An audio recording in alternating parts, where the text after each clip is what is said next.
Halo teman-teman, Assalamualaikum warahmatullahi wabarakatuh. Oke, lanjut lagi. Video kali ini kita bahas lagi ya tentang PMM atau Platform Merdeka Belajar. Nah, karena kemarin kita sudah bahas tentang topik 1 modul 2, di video kali ini kita akan lanjut ke modul maaf, kemarin kita udah bahas topik 1 modul 1, sekarang kita akan bahas topik 1 modul 2, yaitu mendidik dan mengajar. Oh ya, sebelumnya aku mau jelasin dulu ya, kalau video ini akan berisi tentang penjelasan materi, pengisian latihan pemahaman, reflektif, dan juga mengerjakan post test. Nah, buat kalian yang gak mau denger aku jelasin tentang materi, tapi di sini materinya aku jelasin secara singkat aja. Kalau kalian gak mau dengerin ya udah skip aja, nggak apa-apa ya teman-teman. Kalian bisa langsung skip di bagian yang kalian butuhkan aja. Oke, langsung aja kita klik mendidik dan menyeluruh. Mendidik menyeluruh. Kita lihat dulu ya videonya. Oke, aku jelasin dulu ya videonya tentang apa sih. Oke, di materi pertama ini yaitu membahas tentang perbedaan mendidik dan mengajar ya teman-teman. Nah, mendidik dan mengajar. Jadi mendidik adalah menuntun segala kodrat yang ada pada murid agar mereka dapat mencapai keselamatan dan kebahagiaan yang setinggi-tingginya, baik sebagai manusia maupun sebagai anggota masyarakat. Dan di sini murid sendiri mempunyai kodrat masing-masing ya. Kita tak bisa mengubah, kita hanya bisa membimbing dan mengarahkan. Setiap murid memiliki potensi yang luar biasa. Kita berupaya membangun potensi tersebut agar berkembang sesuai kodratnya masing-masing. Mengembangkan budaya masyarakat, itulah yang disebut dengan mendidik menyeluruh, bukan sekedar mengajar gitu teman-teman. Jadi di situ mendidik menyeluruh itu kita itu tidak hanya mengajar saja tentang materi, tapi juga mengembangkan potensi atau kodrat yang dimiliki oleh anak tersebut gitu. Nah, yang namanya kodrat itu pasti ada ya dalam diri anak atau dalam diri peserta didik, dan itu paten teman-teman, tidak bisa kita ubah, tapi kita hanya bisa membimbing dan mengarahkan ya, kayak membimbing pertumbuhannya, membimbing kita mau membawa dia kemana, mengembangkan dia ke beberapa potensi yang dia miliki. Nah, seperti itu teman-teman.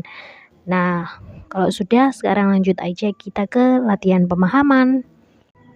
Oke, langsung aja kita klik ya latihan pemahamannya teman-teman.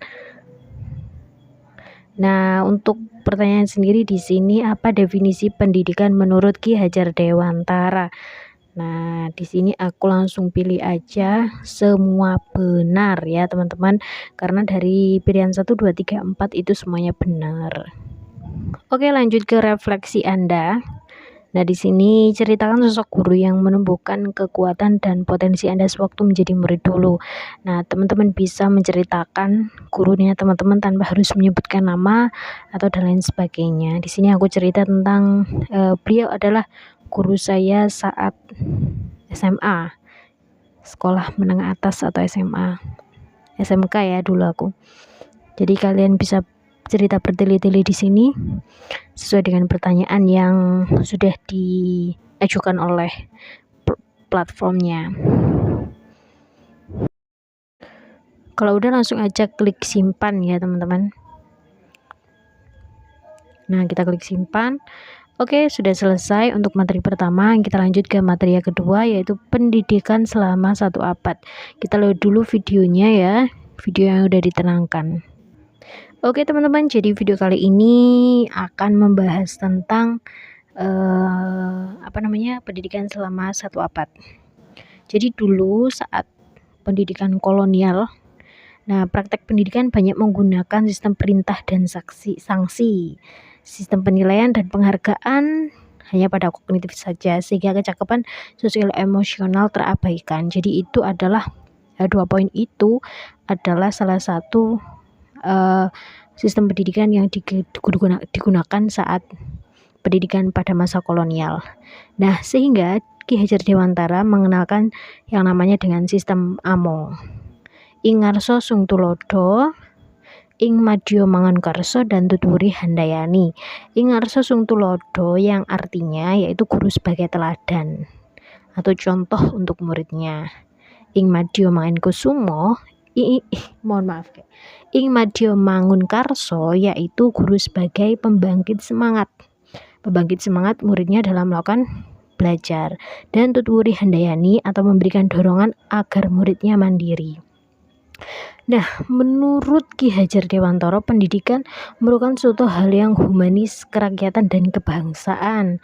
Selain pendidikan intelektual, pendidikan kultural juga diperlukan oleh murid.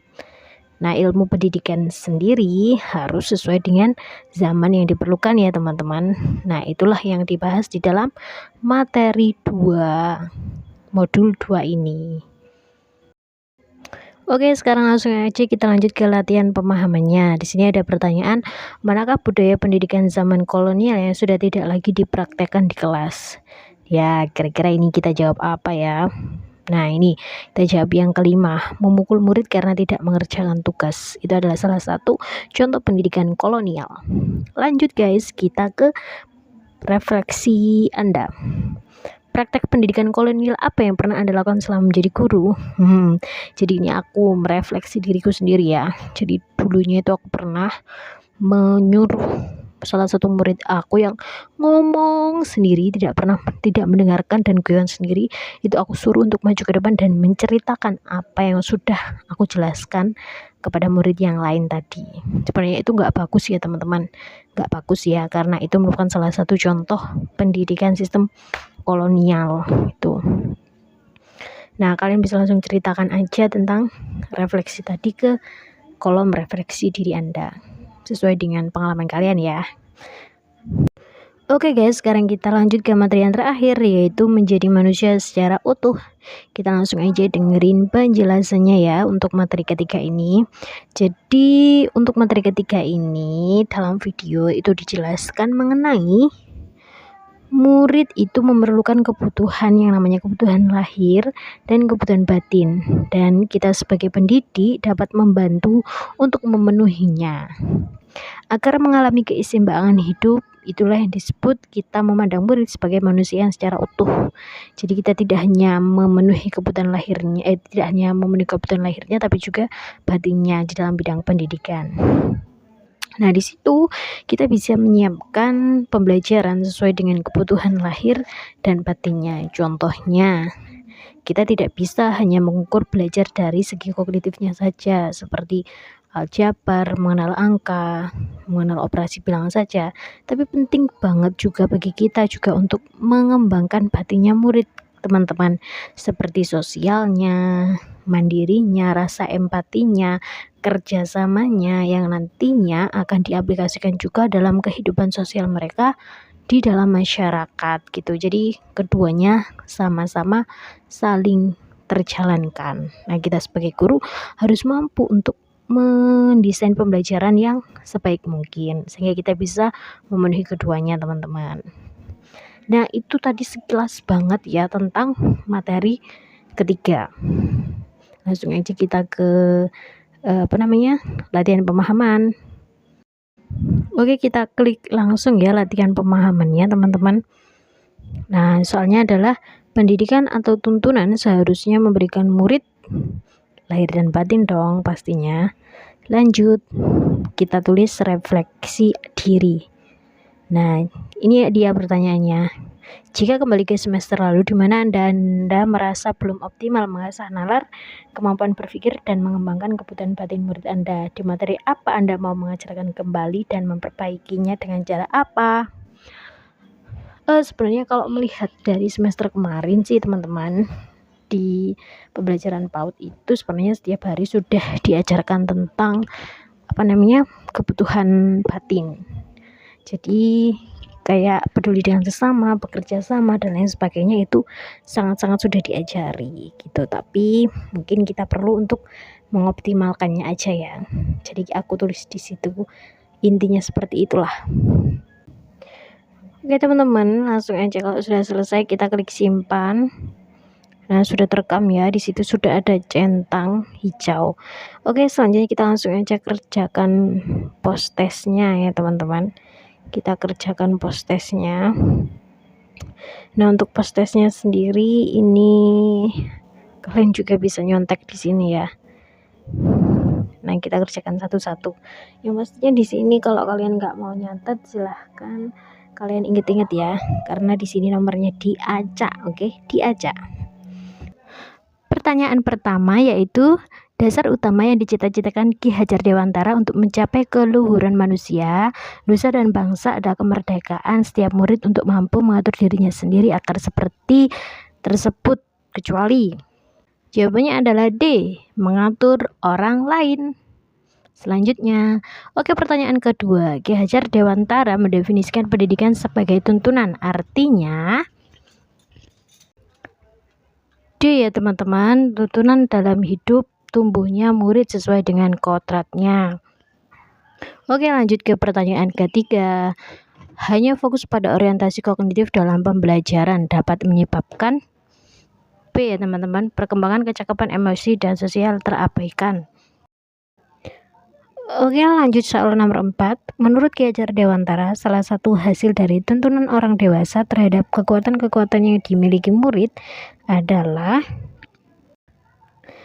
ya jawabannya adalah B, akal budi yang berkembang. Pertanyaan nomor kelima yaitu, penanda manusia merdeka menurut Ki Hajar Dewantara adalah berikut ini kecuali C ya teman-teman, beriman. Lanjut ke nomor 6, pengembangan budi pekerti atau olah rasa atau karakter, pikiran, olah pikir, dan jasmani atau olahraga murid melalui pendidikan tidak dapat dipisahkan karena B, membuat diri murid menjadi seimbang.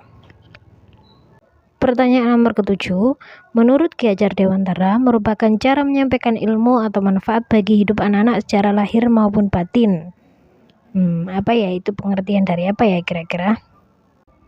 Jawabannya adalah D, pengajaran ya teman-teman. Oke, lanjut ke nomor 8. Apa definisi dari mendidik yang paling tepat menurut Ki Hajar Dewantara? A ya teman-teman, menuntun segala kodrat yang ada pada murid bla bla bla. Oke, nomor ke-9. Sifat pendidikan yang paling sesuai dengan bangsa kita menurut Ki Hajar Dewantara adalah C, humanis, kerakyatan, dan kebangsaan. Oke, lanjut nomor 10. Berikut ini adalah bentuk praktik pengajaran kecuali B ya teman-teman, guru mengamati minat murid terhadap puisi. Oke, nomor 11. Menurut Ki Hajar Dewantara, sistem pendidikan barat mengedepankan rasio dan ilmu pengetahuan tanpa adanya D, pendidikan emosi dan olah rasa. D ya teman-teman, pendidikan emosional dan olah rasa. Oke, pertanyaan yang terakhir, berikut pernyataan yang sesuai terkait pemahaman terhadap kata pendidikan dan pengajaran menurut Ki Hajar Dewantara adalah C ya teman-teman, pengajaran adalah salah satu bagian dari pendidikan. Oke, kita sudah selesai. Nah, sudah betul semua, kita kembali ke modul. Oke teman-teman, sampai di sini dulu perjumpaan kita ya untuk pengerjaan mulai dari materi 1 yang ada di modul 2, dan kita akan lanjut ke modul 3 yang akan aku share di video selanjutnya. Oke, terima kasih karena sudah lihat video ini. Sampai jumpa di video selanjutnya. Assalamualaikum warahmatullahi wabarakatuh.